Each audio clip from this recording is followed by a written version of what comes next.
اعوذ باللہ من الشیطان الرجیم بسم اللہ الرحمن الرحیم۔ کیئر کلٹ کے پلیٹ فارم سے ڈاکٹر اکبر علی محسن۔ ہمارا آج کا موضوع ہے کرونا وائرس کیسے پھیلتا ہے۔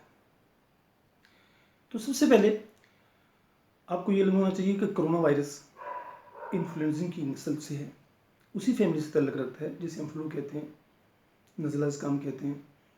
سیم ایسے ہی جیسے آپ کا نزلہ زکام پھیلتا ہے اسی طرح یہ پھیلتا ہے متاثرہ شخص کے قریب رہنے سے، اس کے ساتھ بیٹھ کے کھانا کھانے سے، اس کی چھینکوں کی ہوا تک پہنچے، اس کی کھانسی کی وجہ سے، اس کی سانس آپ کے چہرے تک پہنچے۔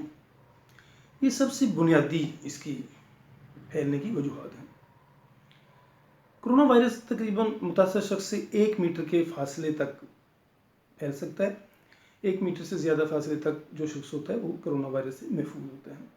یعنی کہ اگر کسی متاثرہ شخص کے پاس بھی جائیں تو 1 میٹر کا اگر فاصلہ رکھتے ہیں تو آپ کو پریشان ہونے کی ضرورت نہیں، یہ وائرس 1 میٹر کے دائرے سے اندر ہی رہتا ہے۔ اس کے پھیلنے کی اور کوئی بڑی وجہ نہیں ہے، یہ ہوا میں اڑ کے ایک جگہ سے دوسری جگہ نہیں جاتا، بیسیکلی جسے ہم کہتے ہیں آسان لفظوں میں ڈراپلٹ انفیکشن، یعنی کہ آپ کے تھوک سے، لعاب دہن سے، ناک سے بہتے ہوئے پانی سے، چھینکوں سے، کھانسی سے، کھانسی کی بلغم سے، اور متاثرہ شخص کے منہ سے نکلنے والی ہوا یا بھاپ جو کسی بھی شخص کے چہرے تک پہنچے اور وہ اسے انہیل کر لے، اس کا سانس، اس کے سانس رستے اس کے پھیپھڑوں تک پہنچے، تو یہ وائرس آپ کے جسم میں داخل ہو سکتا ہے۔ متاثرہ شخص کے قریب سے گزر جانے سے، 1 میٹر سے زیادہ فاصلہ ہونے سے، متاثرہ شخص کو دور سے دیکھنے سے، متاثرہ شخص کے بارے میں بات کرنے سے یہ نہیں پھیلتا۔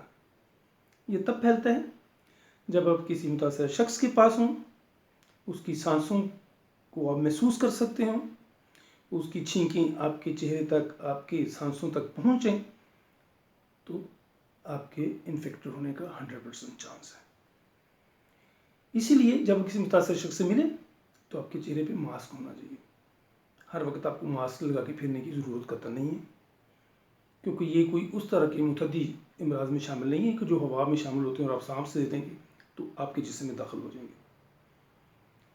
یہ ڈراپلٹ انفیکشن ہے اور ہمیشہ متاثرہ شخص کے پاس ہونے سے ہی ہوتی ہے۔ آج کے لیے اتنا ہی، ملتے ہیں کسی دوسری ویڈیو میں کسی نئے موضوع کے ساتھ۔ فی وقت